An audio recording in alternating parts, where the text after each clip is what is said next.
أعوذ بالله من الشيطان الرجيم بسم الله الرحمن الرحيم وآت ذي القربى حقه والمسكين وابن السبيل ولا تبذر تبذيرا وقال النبي صلى الله عليه وسلم المسلم من سلم المسلمون من لسانه ويده رواه البخاري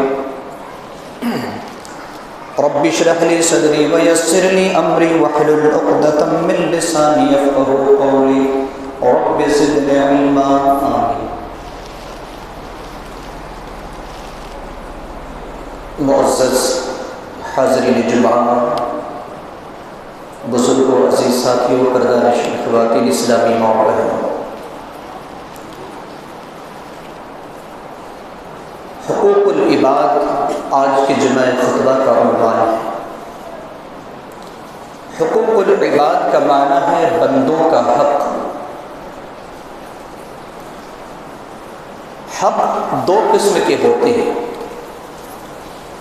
ایک حق کا تعلق اللہ سے ہوتا ہے اور دوسرے حق کا تعلق بندوں سے ہوتا ہے۔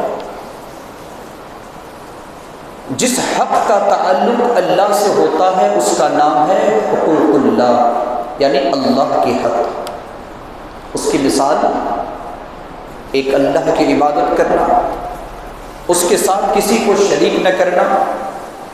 آپ پنجگانہ نماز ادا کرتے ہیں، روزے رکھتے ہیں، حج اور زکوٰۃ جیسی عظیم عبادت کو انجام دیتے ہیں، تو اس کا تعلق ہے اللہ کے حق سے۔ بندوں کا حق یعنی لوگوں سے اچھا سلوک سے پیش آنا، اچھے اخلاق اور کردار کا مظاہرہ کرنا، غریبوں اور مسکینوں، یتیموں اور بیواؤں کا خصوصی خیال رکھنا، اس کا نام ہے حقوق العباد۔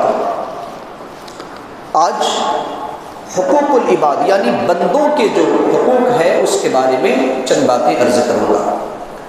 یہ عنوان، یہ موضوع نہایت وسیع اور عریض ہے، بہت ہی بڑا عنوان ہے، لیکن اختصار کے ساتھ میں چند باتیں آپ کے سامنے عرض کروں گا۔ آج ہمارے معاشرے کے اندر تین قسم کے لوگ پائے جاتے ہیں۔ ایک وہ جو اللہ کے حق میں پاسداری کرتے ہیں، اللہ کے حق کو ادا کرتے ہیں۔ ایک اللہ کی عبادت کرتے ہیں، پانچوں وقت کی نمازیں ادا کرتے ہیں، روزے، حج اور زکوٰۃ جیسے فرائض کو انجام دیتے ہیں، ذکر و اذکار، تلاوت قرآن وغیرہ سے وہ انسان منسلک رہتے ہیں۔ ایک قسم کے لوگ ہیں۔ لیکن یہ وہ قسم کے لوگ ہیں جن کا حقوق العباد سے اگر تعلق، اور حقوق العباد کے میدان میں جب دیکھا جائے تو اس کا رشتہ اپنوں سے اچھا نہیں ہے، اپنے بھائیوں سے اچھا سلوک نہیں ہے، رشتہ داروں پڑوسیوں سے اچھا رشتہ ناتا نہیں ہے۔ تو یہ ایک قسم کے لوگ ہیں جو حقوق اللہ کو ادا کرتے لیکن حقوق العباد میں حق تلفی کرتے، حق مار دیتے ہیں۔ دوسرے قسم کے وہ لوگ ہیں جو حقوق العباد کو ادا کرتے ہیں، لوگوں سے اچھا اخلاق، اچھا رہن سہن، ضرورت میں کام آنا، ضرورت میں مدد کرنا، لیکن وہ حقوق اللہ میں اللہ کے حق میں حق تلفی کرتے ہیں۔ نماز، روزہ، حج اس کے یہاں کوئی اہمیت نہیں رکھتی۔ اور تیسرے قسم کے وہ لوگ، اور جس کی تعداد بہت ہی کم ہے، وہ یہ ہیں جو اللہ کے حق کو بھی ادا کرتے ہیں، بندوں کے حق کو بھی ادا کرتے ہیں۔ اور پکا اور سچا مسلمان اور مومن وہی ہے، کامل ایمان والا وہی ہے جو اللہ کے حق کو بھی ادا کرے اور بندوں کے حق کو بھی ادا کرے۔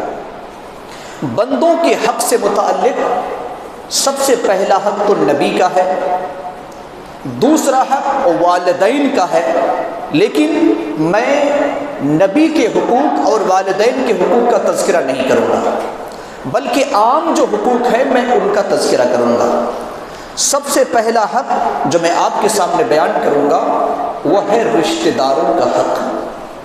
رشتہ داروں کا حق اللہ سبحانہ و تعالیٰ نے سورہ اسراء کی آیت نمبر 26 میں ارشاد فرمایا، وَآتِ ذَا الْقُرْبَ حَقَّهُ، اور قرابت داروں کا حق ادا کر دو، رشتہ داروں کا حق ادا کر دو۔ اگر اللہ رب العالمین نے آپ کو صاحب مال بنایا ہے، مالدار بنایا ہے، دولت مند بنایا ہے، اور آپ کا جو رشتہ دار ہے وہ غریب ہے، تو یہ آپ کا یہ حق ہے کہ آپ اس کی مدد کریں، اس کا تعاون کریں۔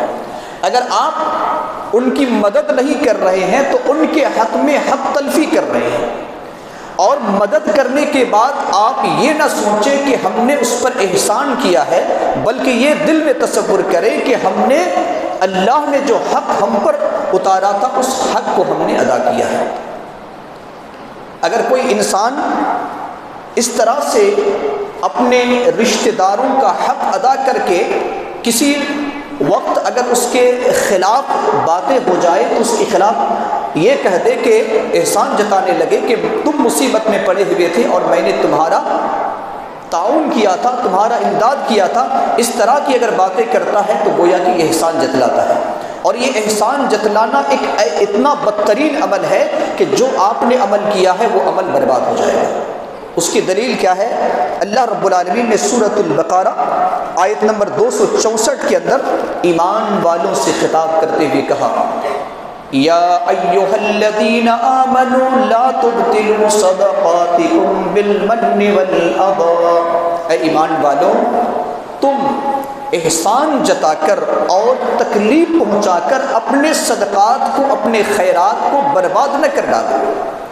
اس کا مطلب کیا ہے؟ صاف ہے کہ آپ نے کسی پر احسان کیا ہے، اس کا حق ادا کیا ہے، اور آپ اس کو احسان جتلا رہے ہیں کہ میں نے، آج تم میرے مخالف ہوئے، تم جب مصیبت میں پڑے ہوئے تھے میں نے تمہارا تعاون کیا تھا، تمہیں مصیبت سے نکالا تھا۔ یہ اگر کسی نے جملہ استعمال کیا تو جو بھی اس انسان نے اس سے پہلے مدد کی تھی یا تعاون کیا تھا بیکار ہو جائے گا۔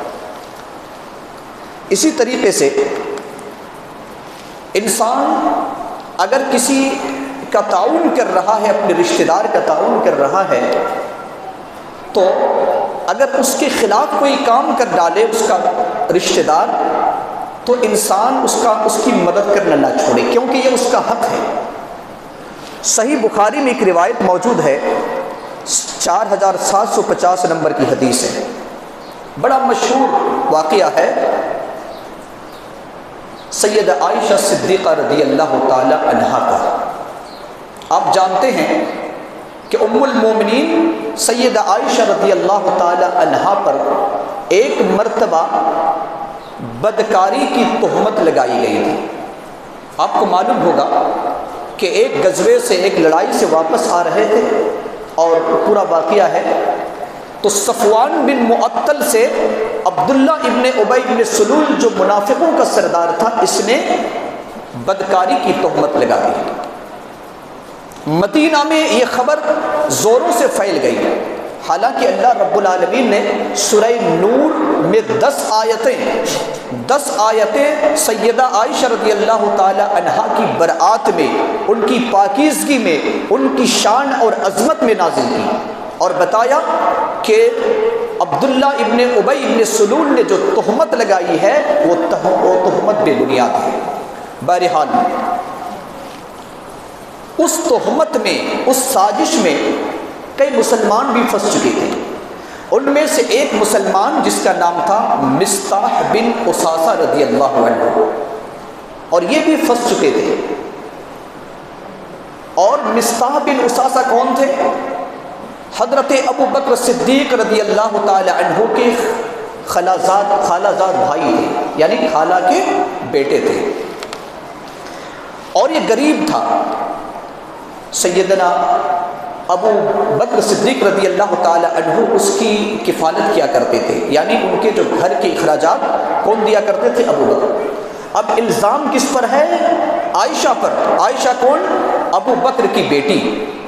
اور الزام لگانے والوں میں سے کون ہے؟ مصطح بن اساسہ، جو کہ ابو بکر رضی اللہ عنہ کی کفالت میں ہے۔ اگر ابو بکر کچھ خرچ دے، پیسہ دے تو اس کا گھر چلتا ہے، اور اس کی بیٹی پر الزام لگایا۔ اگر آج ہمارے اور آپ کے ساتھ ایسا ہوتا، اگر آپ ماہانہ کسی کو روزہ، ہر مہینہ کسی کو 1000 یا 2000 روپیہ دے رہے ہیں، اور آپ کے گھر میں آپ کی بیٹی، آپ کے بیٹے یا کسی پر تہمت لگا دے، تو آپ دینا بند کر دیں گے۔ ظاہر سی بات ہے کہ ہر انسان کا ایک غصہ آئے گا۔ حضرت ابو بکر صدیق رضی اللہ تعالی عنہ کو بھی غصہ آیا، اور ابو بکر صدیق رضی اللہ عنہ نے اخراجات بند کر دیے اور قسم کھا لی کہ میں مصطح بن اساسہ کو کوئی اخراجات نہیں دوں گا آج سے۔ میرا کھا کر کے میری بیٹی پر تہمت لگاتا ہے اور تہمت لگانے والوں کے ساتھ میں ہے۔ بہرحال اللہ رب العالمین کو یہ بات پسند نہیں آئی۔ اللہ رب العالمین نے قرآن مقدس سورہ نور کی آیت نمبر 22 نازل کی۔ سیدنا ابو بکر صدیق رضی اللہ عنہ سے جو غلطی ہوئی، اس غلطی کی اصلاح میں سورہ نور کی آیت نمبر 22 نازل کی، جس میں اللہ رب العالمین نے کیا فرمایا؟ وَلَا يَأْتَلِ أُولُو الْفَضْلِ مِنْكُمْ وَالسَّعَةِ أَن يُؤْتُوا أُولِي الْقُرْبَى وَالْمَسَاكِينَ وَالْمُهَاجِرِينَ فِي سَبِيلِ اللَّهِ وَلْيَعْفُوا وَلْيَصْفَحُوا أَلَا تُحِبُّونَ أَن يَغْفِرَ اللَّهُ لَكُمْ وَاللَّهُ غَفُورٌ رَحِيمٌ۔ اللہ رب العالمین نے کہا کہ تم میں سے جو فضل والا ہے، کشادگی والا ہے، مالدار ہے، اگر وہ انسان مہاجرین کو، مسکینوں کو اگر وہ مدد کر رہا ہے تو اس کی غلطی پر مدد کرنا بد نہ کرے، چاہیے کہ وہ معاف کر دے اور درگزر کر دے۔ کیا وہ بندہ پسند نہیں کرتا ہے کہ اللہ رب العالمین اسے معاف کر دے؟ یقیناً اللہ بخشنے والا، رحم کرنے والا ہے۔ جب یہ آیت نازل ہوئی جس میں بتایا گیا کہ اگر کوئی اپنے رشتہ دار کو مدد کر رہا تھا اور اس سے کوئی غلطی ہو گئی ہے تو مدد کرنا بد نہ کرے، اسے درگزر کر دے، معاف کر دے۔ کیا تم اس بات کو پسند نہیں کرتے ہو کہ اللہ رب العالمین قیامت کے دن تجھے معاف کر دے؟ سیدنا ابو بکر صدیق رضی اللہ تعالی عنہ کے سامنے جب اس آیت کی تلاوت کی گئی، سیدنا ابو بکر صدیق رضی اللہ تعالی عنہ کہنے لگے بلا واللہ انی احب ان یغفر اللہ لی، کیوں نہیں اللہ کی قسم میں پسند کرتا ہوں کہ اللہ میرے گناہوں کو معاف کر دے، میرے گناہوں کو معاف کر دے۔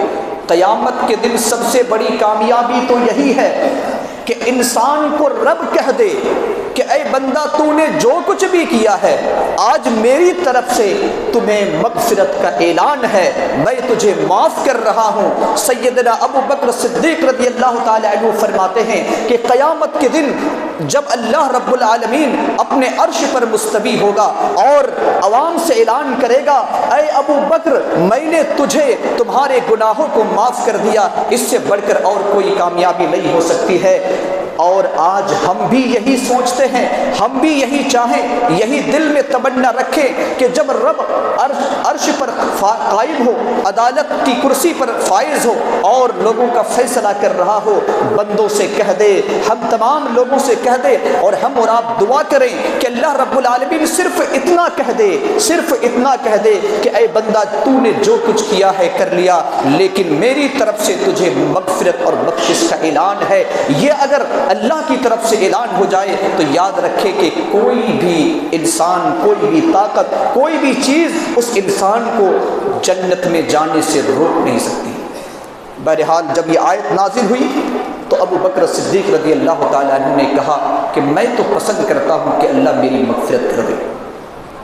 پھر انہوں نے قسم کو توڑ دیا، قسم کا کفارہ دیا، اور پھر قسم کا کفارہ دینے کے بعد مصطح بن اساسہ رضی اللہ عنہ کو جس طریقے سے پہلے سے اخراجات دے رہے تھے، ان کے کفیل تھے، ذمہ دار تھے، ان کی کفالت کرنا شروع کر دی۔ اس سے کیا پتہ چلتا ہے؟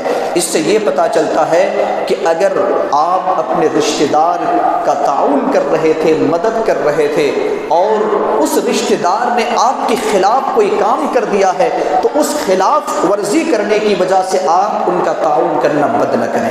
قرآن اس کی اجازت نہیں دیتا ہے۔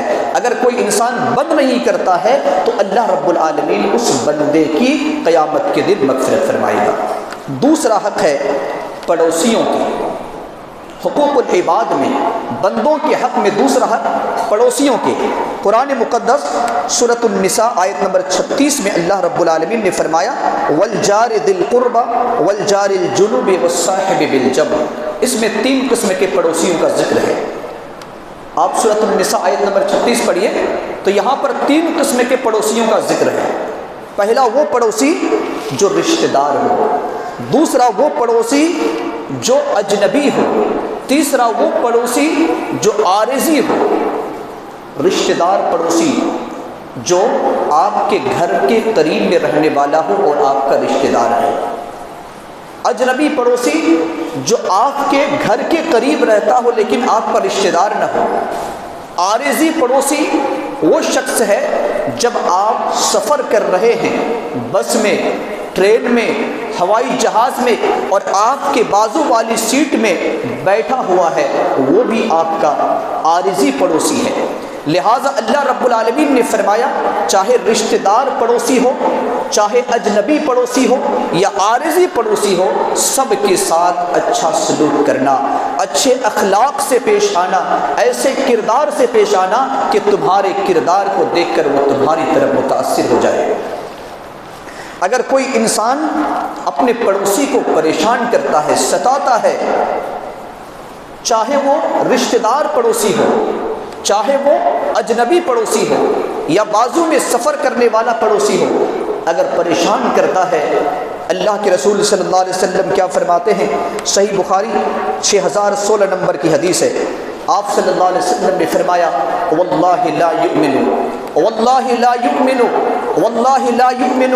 آپ نے 3 مرتبہ فرمایا اللہ کی قسم وہ انسان مومن نہیں ہو سکتا، اللہ کی قسم وہ انسان مومن نہیں ہو سکتا، اللہ کی قسم وہ انسان مومن نہیں ہو سکتا۔ قیل ومن یا رسول اللہ، صحابہ کرام نے پوچھا اے اللہ کے رسول کون ہے جو مومن نہیں ہو سکتا؟ آپ صلی اللہ علیہ وسلم نے فرمایا الذی لا یأمن جارہ بوائقہ، جس کی شرارت سے اس کا پڑوسی محفوظ نہ رہے وہ انسان مومن نہیں ہو سکتا۔ لہٰذا ہماری ماں اور بہنیں آپ بھی سنیں، چاہے آپ کے رشتہ دار پڑوسی ہو، اجنبی پڑوسی ہو، آپ کے گھر کے قریب رہنے والے ہو یا آپ کے گھر کے قریب 1 مہینہ کے لیے رہنے کے لیے آیا ہو جس کو عارضی پڑوسی کہہ سکتے ہیں، تو اس کے ساتھ بھی بہترین سلوک سے پیش آنا ہے۔ اور ابو ذر رضی اللہ تعالی عنہ کی ایک حدیث ہے، صحیح مسلم 2625 نمبر کی حدیث ہے۔ اللہ کے رسول صلی اللہ علیہ وسلم نے سیدنا ابو ذر رضی اللہ عنہ کو خطاب کرتے ہوئے کہا یا ابا ذر اذا طبخت مرقۃ فاکثر ماءها وتعاهد جیرانک، اے ابو ذر جب تم شوربہ والا سالن بناؤ تو اس میں پانی زیادہ ڈال لیا کرو اور ہدیہ کے طور پر اپنے پڑوسی کو دیا کرو۔ کس نے کہا؟ نبی صلی اللہ علیہ وسلم نے۔ اس کا صاف مطلب یہ ہے کہ پڑوسی کا حق اسلام نے کس قدر اجاگر کیا ہے کہ پڑوسیوں کے ساتھ کتنا بہترین سلوک کیا جائے، یہ اسلام نے ہمیں اور آپ کو بتایا ہے۔ اسی لیے ہماری ذمہ داری ہے کہ ہم صحیح طریقے سے اپنے پڑوسیوں کے ساتھ پیش آئیں۔ اسی طریقے سے ایک حق ہے یتیموں، مسکینوں، بیواؤں کا۔ یہ بھی حق اللہ رب العالمین نے قرآن مقدس کے اندر سورۃ الضحیٰ آیت نمبر 9 میں فرمایا فَأَمَّا الْيَتِيمَ فَلَا تَقْهَرْ، یتیم کو جس کے والدین نہیں ہیں، بچپنے میں مر جائے، اس بچہ کو یتیم کہا جاتا ہے، اس یتیم کو تم کبھی ڈانٹو نہیں۔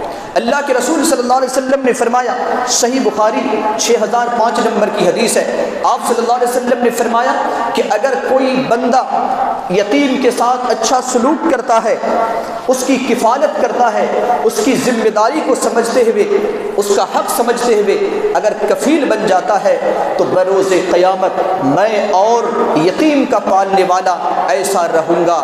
آپ نے سبابہ اور استا دونوں انگلی کو ملایا اور کہا کہ اسی طریقے سے جنت میں میں اور یتیم کی کفالت کرنے والا رہوں۔ ذرا بتائیے اللہ کے رسول صلی اللہ علیہ وسلم نے ہمارے اور آپ کے سامنے کس طریقے سے پڑوسیوں کے اور یتیموں کے اور بیواؤں کے حق کو اجاگر کیا ہے۔ اسی طریقے سے ایک حق یہ بھی ہے کہ بڑوں کی عزت کرے، یہ اس کا حق ہے، اور اگر بڑے ہیں تو چھوٹے پر شفقت کرے، مہربانی کرے۔ بڑے کا مطلب یہ ہوا عمر میں بڑے ہو، علم میں بڑے ہو، عہدہ میں بڑے ہو، تو اس پر ایک ذمہ داری ہے، ایک شخص کی ذمہ داری ہے کہ ان سے جو بڑا ہے ان کی عزت کرے، اور بڑے کی بھی ذمہ داری یہ ہے کہ اپنے سے چھوٹے کے ساتھ اچھا سلوک کرے، شفقت کرے، مہربانی کرے، اپنی اولاد جیسا سلوک کرے۔ یہ اللہ کے رسول صلی اللہ علیہ وسلم نے فرمایا۔ سنن ترمذی کی روایت، عمرو بن شعیب رضی اللہ عنہ اس حدیث کے راوی ہیں، سنن ترمذی 1920 نمبر کی حدیث۔ آپ صلی اللہ علیہ وسلم نے فرمایا لیس منا من لم یرحم صغیرنا ویعرف شرف کبیرنا، وہ ہم میں سے نہیں ہے، اپنی امت سے خارج کر دیا، کہا وہ ہم میں سے نہیں ہے جس نے اپنے سے بڑوں کی عزت نہ کی اور اپنے سے چھوٹوں پر شفقت اور مہربانی نہ کی۔ لہٰذا بڑوں کی عزت کرنا یہ حق ہے، چھوٹوں پر شفقت اور مہربانی کرنا یہ بھی حق ہے، لہٰذا اس حق میں حق تلفی نہ کی جائے۔ اسی طریقے سے ملازم اور مزدوروں کے ساتھ بھی ان کا بھی حق ادا کیا جائے۔ امام کائنات علیہ السلام فرماتے ہیں کہ مزدوروں کا حق یہ ہے، ملازموں کا حق یہ ہے کہ اگر تم ایک جگہ پر کھانا کھا رہے ہو اور وہ تمہارا غلام، تمہارا مزدور یا تمہارا ملازم لا کر دے رہا ہے، اس جگہ پر کھڑا ہے، تو تم پر ذمہ داری ہے کہ تم اسے کچھ دے دو یا اپنے ساتھ بیٹھا کر تم کھلا لو۔ یہ ذمہ داری اللہ کے رسول صلی اللہ علیہ وسلم نے ہر بڑے شخص کو دی ہے۔ اور اسی طریقے سے آپ صلی اللہ علیہ وسلم نے مزدوروں کے بارے میں کیا فرمایا؟ آپ نے فرمایا کہ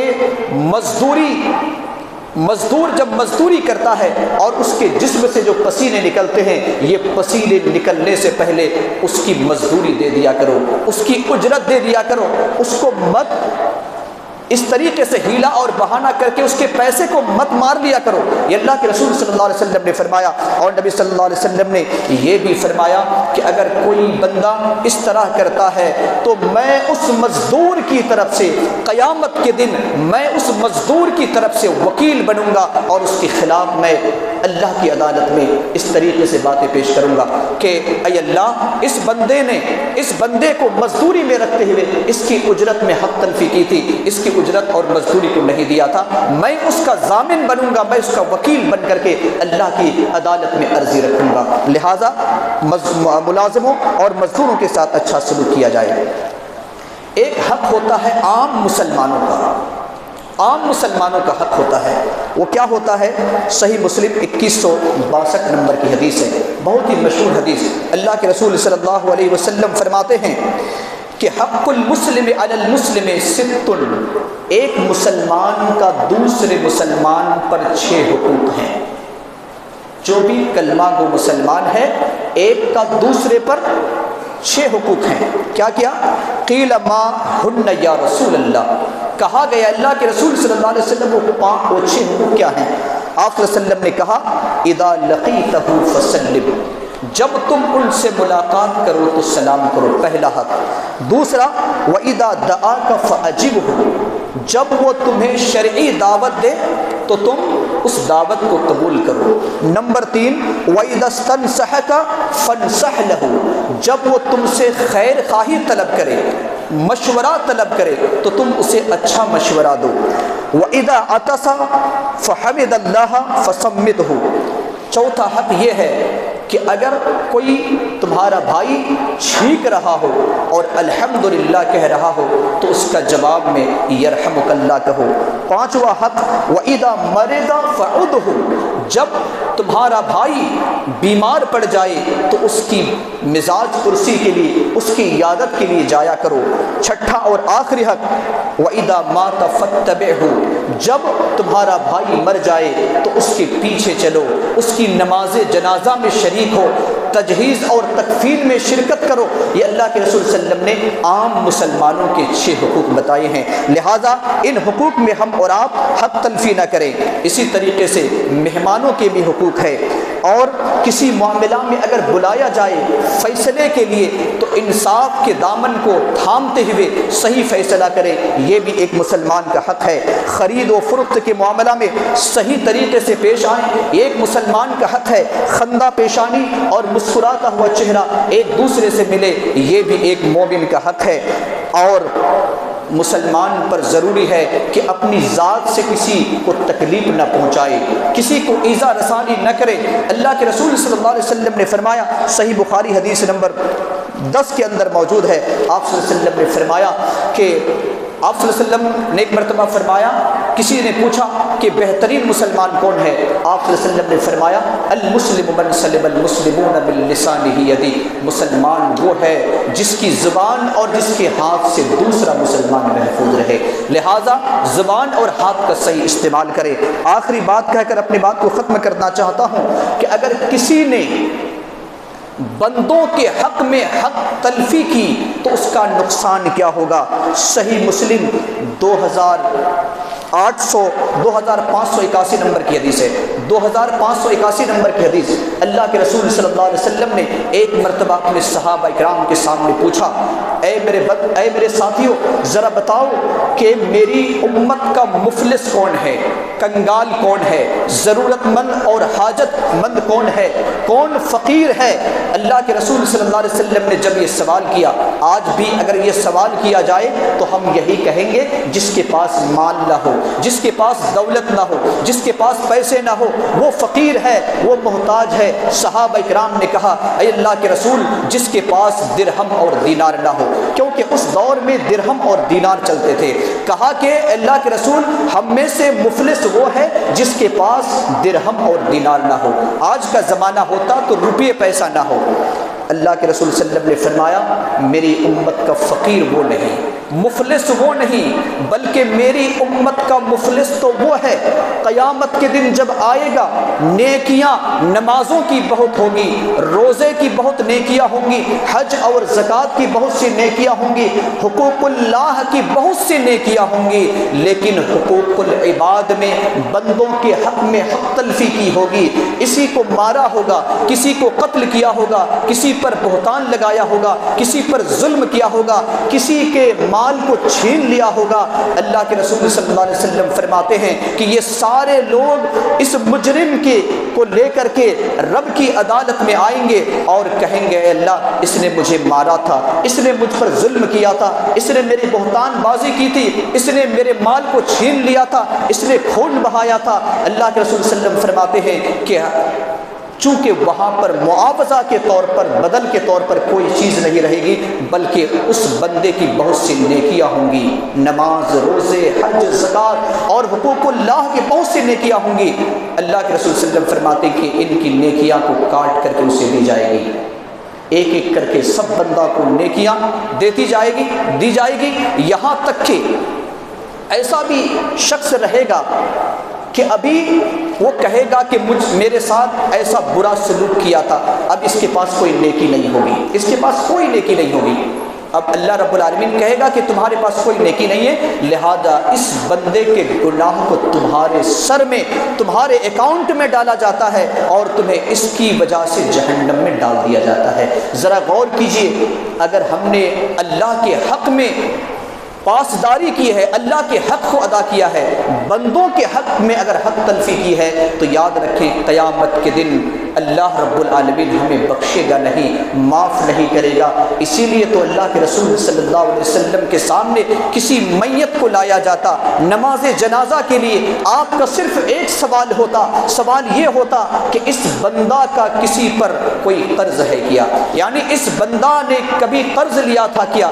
اگر قرض ہوتا، آپ نماز جنازہ ادا نہیں کرتے جب تک کہ اس کی طرف سے قرض ادا نہ کیا جاتا، کیونکہ اس کا تعلق بندوں کے حق سے سے ہے۔ اللہ رب العالمین سے دعا کرتے ہیں کہ اللہ رب العالمین ہم تمام لوگوں کو اللہ کے حقوق اور بندوں کے حقوق کو صحیح طریقے سے سمجھ کر اس کی پاسداری اور اس کی حفاظت کرنے کی توفیق عطا فرمائے، بندوں کے حق کو صحیح طریقے سے اللہ رب العالمین ادا کرنے کی توفیق عطا فرمائے۔ الہ العالمین ہمارے گناہوں کی مغفرت فرما، ہمارے نیکیوں کو حسنات کو قبول فرما لے، ہمارے جو بیمار ہیں، بیمار بھائی بہن ہیں، اللہ رب العالمین تجھ سے دعا گو ہیں کہ اللہ تو نے شفائے کاملہ اور صحت عاجلہ نصیب عطا فرما، جو جس پریشان حال میں مبتلا ہے ان کی تو پریشانی دور فرما۔ الہ العالمین ہمارے مرحومین اور مرحومات کی قبر کو نور سے منور فرما دے، جنت الفردوس میں اعلیٰ مقام نصیب عطا فرما۔ رب کریم جب تک زندہ رکھ ایمان اور اسلام پر، جب اپنے پاس بلا ایمان اور اسلام پر۔ آمین۔ بارک اللہ لنا ولکم فی القرآن العظیم۔